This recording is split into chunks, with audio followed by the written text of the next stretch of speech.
Tema kita pada pertemuan ini, bekal paling penting. Bekal paling penting. Saya ringkaskan bekal paling penting ini 3. Bekal yang pertama adalah ilmu. La ilaha illallah, betul. Tapi lihat fa'lam annahu la ilaha illallah. Fa'lam, berilmu. Maka muncullah ungkapan awwaluddin ma'rifatullah. Perkara pertama dalam agama ini adalah berilmu tentang Allah Subhanahu wa taala. Makanya setelah Kitabul Iman, Imam Bukhari menyusun Kitabul Ilmi, kitab ilmu. Bagaimana sholat, bagaimana puasa, bagaimana zakat, bagaimana haji, apa syaratnya, apa rukunnya, ada wajibnya, apa sunatnya, apa makruhnya, apa yang membatalkannya. Sampai tidak ada ilmu. 3 orang tidak berilmu sholat, semangat menggebu-gebu, Allahu Akbar, tengah sholat jatuh tikus dari atas, terkejut imamnya, copot kata dia. Secara fikih batal itu karena udah keluar satu kata dari mulut. Kata makmumnya yang di belakang, nggak boleh kau ngomong, kata dia. Ketika dia bilang nggak boleh kau ngomong, udah batal sholatnya. Kata orang sebelah, untung aku tak ngomong. 3-tiganya batal karena tidak berilmu. Nah, jadi semangat ibadah. Apakah terjadi pada zaman Nabi orang yang semangat sampai ya? Tapi karena tidak berilmu, Nabi katakan tak betul. Sahabat musafir, tengah gurun pasir tak ada air. Maaf, malam itu junub dia, mimpi basah. Pagi itu berguling-guling dia di pasir. Yatamarrahu kama tatamarrahu dabbah. Dia guling-guling ke pasir sebagaimana binatang mengguling-guling. Itu kalau kita tengok ayam, pernah nengok ayam mandi air, mandi debu. Sebagaimana binatang, kucing, begitulah dia. Kenapa dia melakukan itu? Karena dia berpikir gini, kalau nggak ada air, wudhu tayamum, berarti debunya ditempel ke muka, debunya ke tangan. Jadi kalau begitu, ketika tidak ada air mandi, debunya ke seluruh tubuh, maka berguling-guling dia. Setelah pulang ke Madinah, ceritakan ke Nabi, kata Nabi nggak begitu, nggak perlu guling-guling di tanah.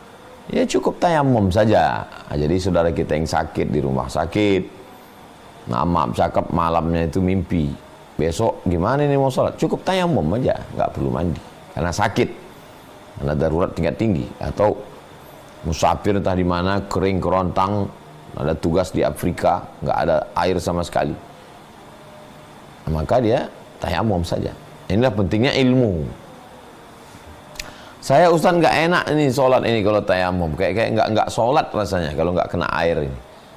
Nah ini nggak berilmu. Kalau orang berilmu, kalau menurut ilmu fikih sudah sah ya sah. Keraguan itu datang ya karena tidak berilmu, ragu-ragu. Yakin, hakul yakin bahwa begini menurut fikih, ngerti menurut para ulama, para imam. Tapi kalau orang nggak ngaji, nggak bisa dia bedakan mana. Sekarang alhamdulillah alat-alatnya lengkap semua. Google itu apa yang nggak ada di Google itu lengkap semua. Maktabah Syamilah semua hadis ada. Tapi kalau orang tidak berilmu, tak bisa dibedakannya mana kitab induk, mana kitab sekunder, mana kitab primer. Fikih pun gitu juga, langsung diambilnya dari Al-Um. Mana ada orang belajar fikih langsung ke Al-Um? Belajarnya dari matan takrib dulu, Fathul Qarib, I'anatut Talibin, Bajuri, barulah buka kitab-kitab besar. Ini langsung baru belajar, langsung kitab Al-Fiqhul Islami wa Adillatuh. Mazhab ini, makin pusing kepala. Ini penting ilmunya. Nah, ilmunya yang penting. Secara sistematis belajar. Begitu juga dengan puasa ini, maka ilmunya. Ilmu puasa dari mulai melihat anak bulan. Faman syahida minkumus syahra falyasum. Siapa yang melihat anak bulan maka hendaklah dia berpuasa. Dalam hadis dikatakan sumu li ru'yati, berpuasalah kamu ketika melihat anak bulan, waftiru li ru'yati, berhari rayalah kamu ketika melihat anak bulan. Anak bulan istilahnya orang kampung kami. Anak bulan itu maksudnya hilal.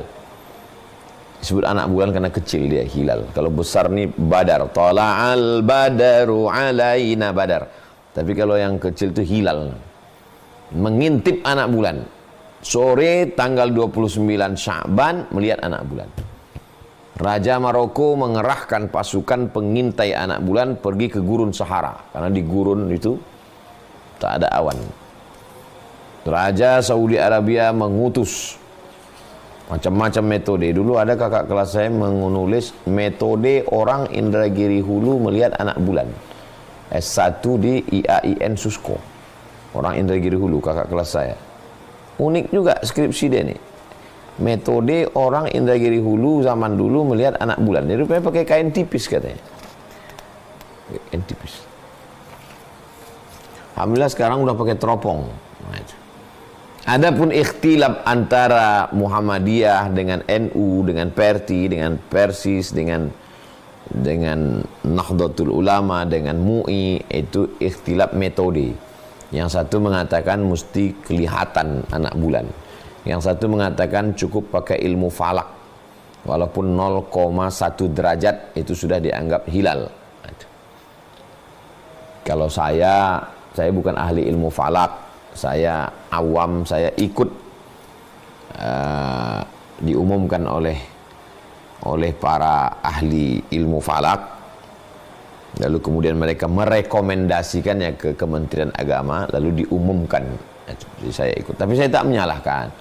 Karena kalau saya menyalahkan Muhammadiyah, sahabat-sahabat kawan-kawan saya, Ustadz Saidul Amin, rektor Muhammadiyah, sahabat kita, Pak Din Muhammadiyah, Ustadz Adi Hidayat Muhammadiyah. Artinya mereka alim, berilmu. Nah, itu. Nah, ta'awan fima tafaqna, berlapang dada, tolong menolong dalam hal yang kita sepakati. Wa nata'adzar fima ikhtalafna, berlapang dada menerima perbedaan. Tapi bukan berarti karena kawan bersahabat lalu kita tidak punya argumentasi untuk menjelaskan ini. Persahabatan tetap, tapi keilmuan juga tetap. Nah, ini tentang masalah fikih ilmu awal. Nah, setelah kita mengikut metode apa yang kita pakai, kita yakin bahwa besok puasa. Ya, malam itu kita makan sahur. Makan sahur tak wajib. Tapi sunnah, tasahharu, bersahurlah kamu. Fa inna fis sahuri barakah, karena di dalam sahur itu barakah. Saya Pak Ustadz memang nggak biasa makan malam, begono begini, takut naik gula, berat badan. Jur'atan minal ma', seteguk air. Teguk air. Puasa. Saya ketiduran Pak Ustadz, nggak berniat puasa. Mungkin yang dia maksud berniat puasa itu dilafazkan. Nawaitu sauma ghadin an ada'i fardhi syahri ramadhana hadhihi sanati lillahi ta'ala bismika Allahumma ahya wa amut. Mungkin itu yang dia maksud. Kebetulan malam itu dia nggak ada ngomong, tapi dia memang udah ada niat dalam hati, niat mau puasa. Sebetulnya dia sudah berniat untuk menguatkan hatinya, itu saja dia. Makanya di masjid, kalau di masjid tempat kami dari dulu, dari saya kecil, naulis shaum yarhamkumullah, berniatlah kamu berpuasa, semoga kamu dirahmati Allah. Setelah selesai sholat tarawih itu, namaitu shauma ghadin ada'i fardhi syahr Ramadan hadhihi sanati lillahi ta'ala. Bagi orang yang enggak ngerti, apa ini niat kok dilafazkan rame-rame berjamaah lagi. Tapi bagi orang yang pernah lupa dan ragu-ragu, ini bermanfaat sekali. Iya. Begitu dia kena sekali lupa, ragu-ragu, alhamdulillah, untung tadi malam Pak Imam. Jadi kita nggak usah lah mau buat percobaan-percobaan baru. Ini kan yang buat ini ulama-ulama kaliber yang sudah menghadapi problematika masyarakat ini puluhan ratusan tahun udah Islam ini masuk. Banyak orang lupa, orang lalai. Kalau kita nggak setuju ya diam aja. Berniatlah puasa rahimakumullah, nggak setuju. Tapi kita niat itu. Tapi bagi orang yang lupa, yang lalai, itu sangat bermanfaat sekali mengingatkan niat puasa itu. Bedanya niat puasa Ramadan fardu dengan orang yang puasa sunat. Kalau puasa sunat jam 8, jam 9 tengok tak ada makanan, saya puasa dengan syarat dari mulai azan subuh tadi tidak ada makan apa-apa. Nah itu. Tapi kalau udah azan subuh sempat makan, sempat merokok, sempat, nah itu berarti tidak bisa lagi puasa. Puasa sunat. Kalau puasa fardu, niatnya mesti sebelum azan subuh. Dia sudah berniat. Nah. Lalu kemudian kulu, makanlah kamu, washrabu, minumlah kamu. Silakan makan, silakan minum. Sampai kapan? Hatta yatabayyana lakumul khaytul abyadu minal khaytil aswadi minal fajr. Sampai terbit fajar shadiq. Terbitnya fajar itu kapan? Azan subuh. Jadi kalau kami di Maroko dulu kuliah, ya tetap aja makan. Allahu Akbar, Allahu Akbar. Imsak. Stop. Udah azan. Bagaimana kalau ketika azan mulut penuh dengan makanan? Maka keluarkan, gosok gigi bersih. Karena kalau ditelan batal puasa. Karena batasnya adalah masuk waktu. Oh, tapi kami ada baca hadis nih Pak Ustadz. Siapa yang lagi sedang makan dengar azan, falyaqdi, maka tunaikanlah makanannya. Telan aja. Ustadz kami pun ada ceramah gitu Pak Ustadz. Katanya makan aja. Nah, ini perlu dijelaskan. Konteks hadis itu adalah ketika di zaman Nabi orang azan, ketika Allahu Akbar waktunya belum masuk. Masuknya nanti ketika hayya 'alas shalah. Allahu Akbar, Allahu Akbar, belum masuk waktu. Nanti pas masuk waktu sholatnya itu pas hayya 'alas shalah. Jadi ketika Allahu Akbar orang, dia disuruh telan. Makanya jangan hanya sekedar tahu hadis, tapi lihat kronologisnya. Adapun sekarang kami di Riau itu semua muazin Allahu Akbar, azan yang kedua ya, bukan azan pertama, subuh. Allahu Akbar, itu sudah masuk waktu. Muazin jangan Allahu Akbar sebelum masuk waktu. Karena sudah kesepakatan umum bahwa Allahu Akbar azan kedua subuh itu waktu sudah masuk. Jadi makanya kalau ada yang sedang minum, sedang makan, dengar Allahu Akbar. Tapi yang paling selamat itu ya ikut mazhab Syafi'i, imsak. Makanya kalau kita lihat jam di masjid, subuh, zuhur, asar, maghrib, isya, syuruk, ada satu lagi imsak. Jadi kalau subuhnya di Pekanbaru jam 5, imsak jam 4.50. Dari mana 10 menit ini, waktu 10 menit dari mana? Hadis riwayat Sayyidina Anas bin Malik. Karena beliau pernah ditanya, kamu kan serumah dengan Nabi wahai Anas bin Malik. Ya. Kamu lihat Nabi berhenti makan? Iya. Berapa lama antara Nabi berhenti dengan azan subuh? Kata Sayyidina Anas bin Malik, kira-kira 50 ayat. Tidak terlalu pelan, tidak terlalu kencang, tidak terlalu panjang, tidak terlalu pendek. 50 ayat itu setelah dihitung, sedangnya 10 menit. Kenapa tidak hadis pakai 10 menit? Karena jam belum ada. Jadi pakai agak-agak 50 ayat. Itulah asal imsak. Bagi yang tidak setuju dengan imsak, saya sangat setuju dengan imsak. Karena di Maroko tidak ada imsak, kita enak aja makan. Alhamdulillah, begitu 10 menit, bunyi tombol sirine imsak, kita pun gosok gigi, bersih. Sehingga ketika azan masuk, kita tidak ada syak, tidak ada ragu-ragu. Coba kalau masih ada kecap, ada saus, ada asin, ada manis, ragu-ragu muncul. Di situlah pintu setan masuk. Da'ma yaribuka ila ma la yaribuka. Jadi apa yang sudah dilakukan para ulama kita dulu, kita tinggal ikut aja. Nggak usahlah kita kritik-kritik mereka itu. Mereka bukan orang jahil, mereka orang alim.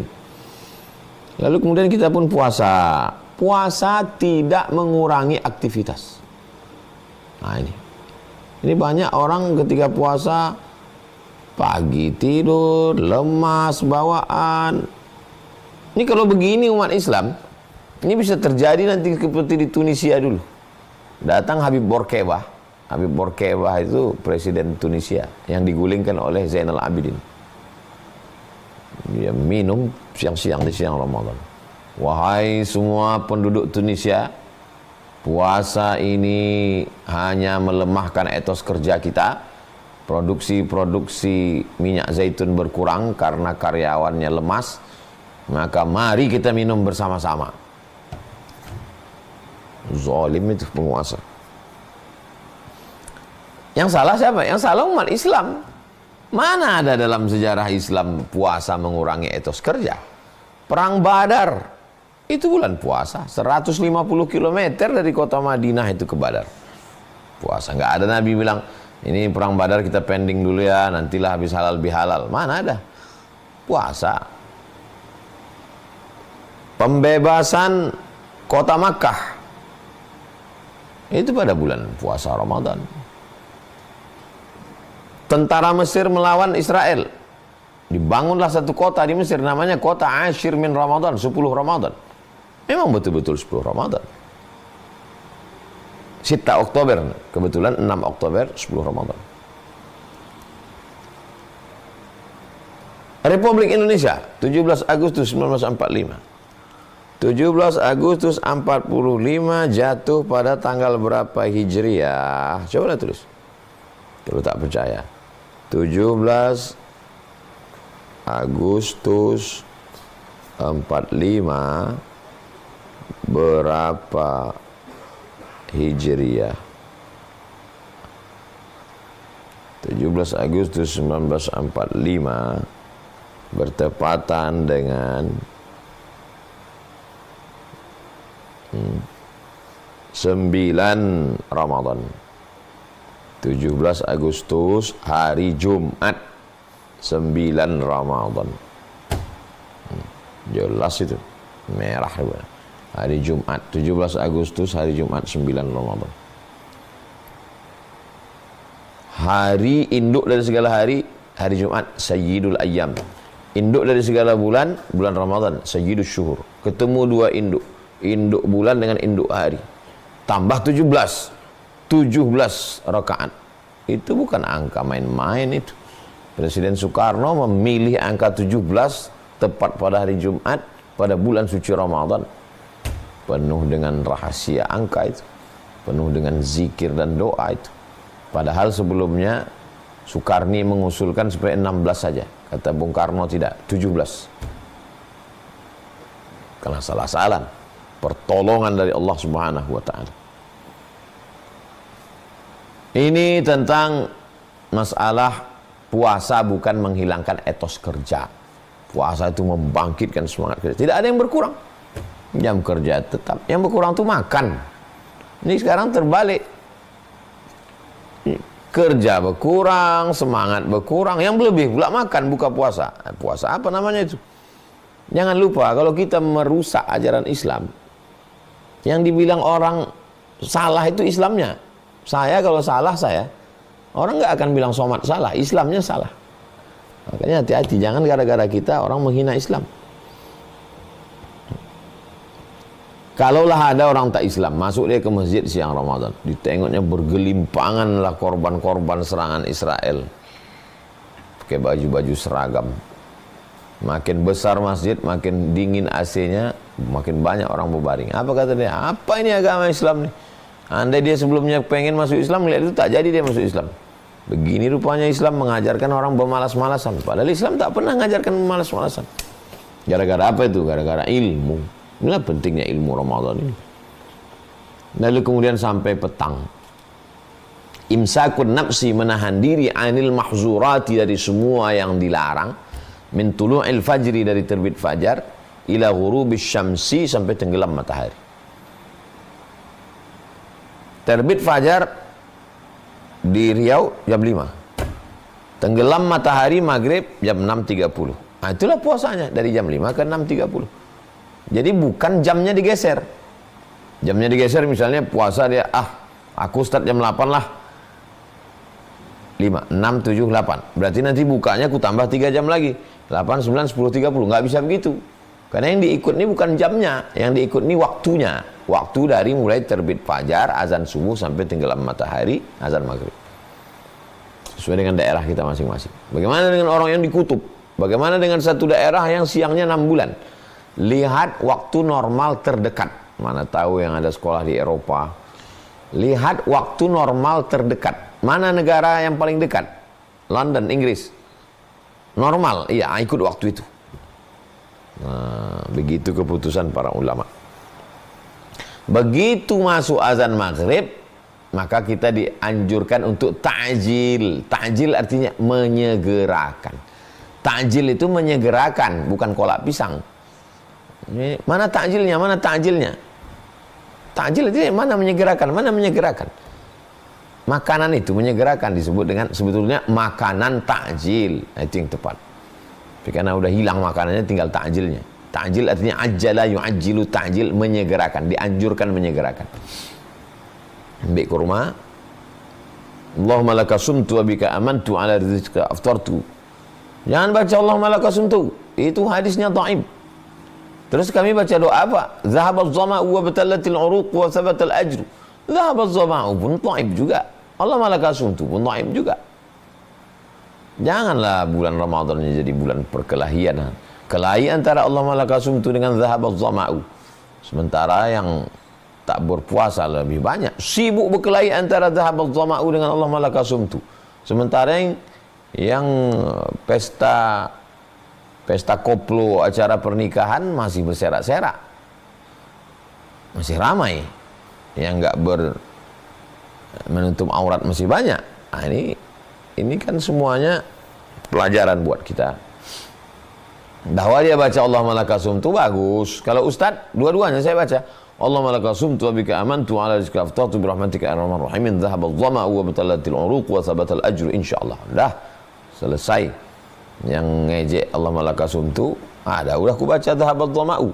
Yang ngotot dhahabaz zama'u, ada udah ku baca Allahumma laka sumtu. Apalah para berkelahi kalian gara-gara ini. Jangan banyak makan. Cukup untuk membatalkan puasa. Habis itu dianjurkan yang manis-manis. Lalu kemudian siap-siap mendengar azan isya. Habis azan isya salat tarawih. Habis salat tarawih salat witir. Habis salat witir pulang cepat tidur karena nanti malam akan makan sahur. Kenapa kita disuruh makan sahur? Membiasakan bangun malam. Paling tidak kalau udah bangun malam tak mungkin cuma makan sahur. Bangun malam ambil wudhu tahajud lah. Insya Allah tak akan tinggal sholat tahajud. Jadi 24 jam itu penuh dengan ilmu.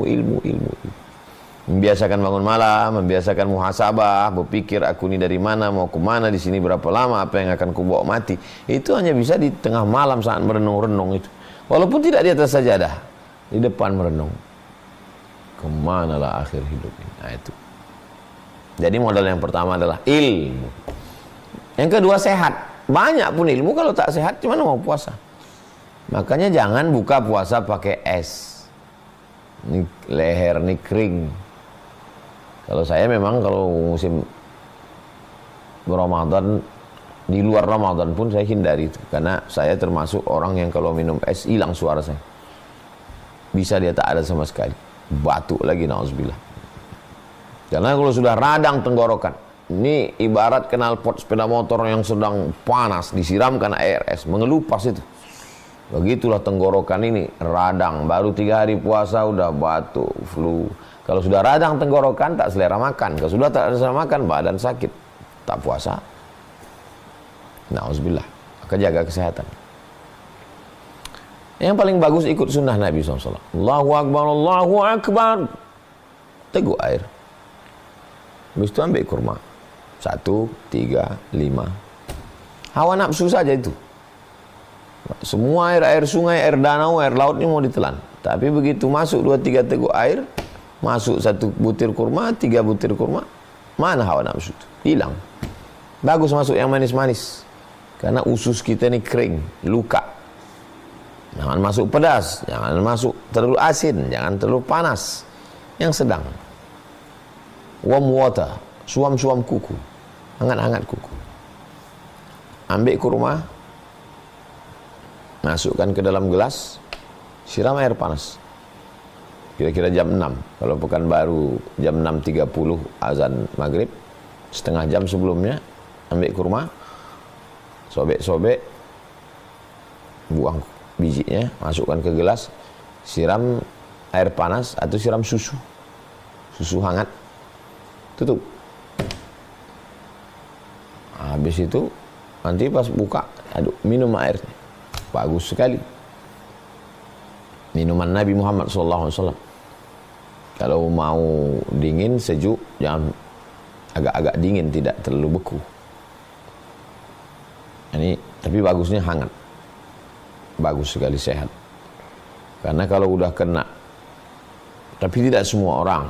Ada sebagian orang kalau udah kena es nih, tak selera makan, badan lemas dan lain sebagainya. Makanan terlalu banyak, sholat berat, tarawih apalagi, jangan sampai gara-gara buka bersama sampai tak sholat maghrib. Nauzubillah. Banyaklah saya lihat buka bersama, parkir payah, wudhu payah, nantilah pulang ke rumah, waktu sudah habis. Apa ini? Ibadah apa ini yang kita lakukan nih? Ibadah atau main-main? Masa gara-gara undangan orang kita tak sholat? As-sholatu imaduddin. Sholat itu tiangnya. Tiangnya Islam ini, ibadah ini sholat itu. Puasa itu nempel di tiang. Dinding dia. Asyamu junnah. Puasa itu dinding. Kemana dinding mau nempel kalau tak ada tiang? Tiangnya itu sholat. As-sholatu imaduddin. Sholat itu tiangnya agama. Panjang umur, sehat badan, sholat di taman raudhahnya ada tiang. Tiangnya, tiang sebelah kiri tulis as-sholatu imaduddin. Sholat itu tiang agama.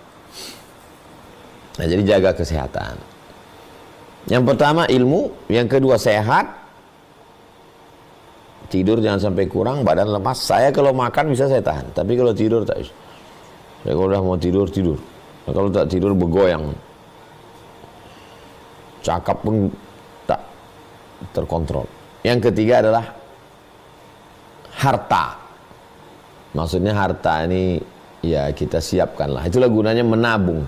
Saya salut sekali dengan beberapa rumah makan yang tutup di bulan suci Ramadan. Artinya 11 bulan itu nabung dia. Yang mau dikejar dunia ini tak selesai. Nabung, biasakan untuk menabung 11 bulan. Kira-kira Ramadan berapa budget yang kita perlukan? 5 juta. Bagi 12, nabung. Sehingga nanti di bulan Ramadan itu, dan saya anjurkan saudara saya bayar zakat kalau bisa sebelum Ramadan. Saya memang dari dulu berzakat itu memang sebelum Ramadan. Yang pertama, mudah saya ingatnya karena kita tak pakai kalender Muharram Safar. Asal dah Ramadan, keluarkan zakat. Serahkan di bulan Ramadan. Itu orang yang pekerja berat itu syukur sekali dia. Saya Pak Ustadz bisa beli beras, bisa beli lauk, kasih sembako. Bisa saya puasa nih Pak Ustadz, alhamdulillah. Itulah kita kasih dia. Bisa dia puasa. Kalau mau diperturutkan dunia ini tak selesai. Ini mau ini mau ini, tak ada habisnya. Jadi coba kita berpikir qanaah, saya cukupkanlah untuk bulan Ramadan. Kalaupun buka juga, bukalah tapi petang untuk orang buka puasa. Kalau bisa siapkan, kalau yang punya rezeki lebih, siapkan untuk buka puasa. Bapak, ibu, anak, istri, sebagian anak udah pindah, udah punya tempat tinggal sendiri, di rumah cuma berempat. Bapak, ibu, ada anak 2 orang. Buat budgetnya untuk buka itu untuk 6, untuk 7. Loh, kenapa nih bertambah? Kita bagi pada fakir miskin, anak yatim. Nah, ini yang saya maksud, ada harta, duit, makanan, sembako. Man fattara sha'iman, siapa yang memberikan buka puasa kepada orang yang berbuka puasa, kana lahu mithlu ajri sha'im, dia dapat pahala seperti orang yang berpuasa. Jadi memang betul-betul ini bulan berbagi. Ilmunya ada, badan sehat, bisa berbagi. Kitalah pemilik Ramadan ini, insya Allah. Itulah bekal yang paling penting. Tetap terus ngaji. Ramadan bulan ngaji, sebelum Ramadan sudah siap ngaji. Di Ramadan pun madrasah Ramadan. Mulai kultum subuh, kajian duha, kultum zuhur, pengajian asar menjelang berbuka, pengajian buka puasa, nanti menjelang tarawih dari isya. Banyak sekali. Keluar dari Ramadan ini memang betul-betul keluar dari madrasah Ramadan. 3, ilmunya ada, badan sehat, ada harta untuk berbagi, kenikmatan yang luar biasa. Ramadan Karim, Ramadan bulan kedermawanan. Kalau kita di Mesir ketemu orang, Ramadan Karim kata dia. Ramadan bulan kedermawanan. Kita balas dengan Allahu Akram. Allah lebih maha dermawan lagi. Subhanaka la ilma lana illa ma 'allamtana innaka antal alimul hakim. Rabbi shrah li sadri wa yassir li amri wahlul 'uqdatam min lisani yafqahu qawli.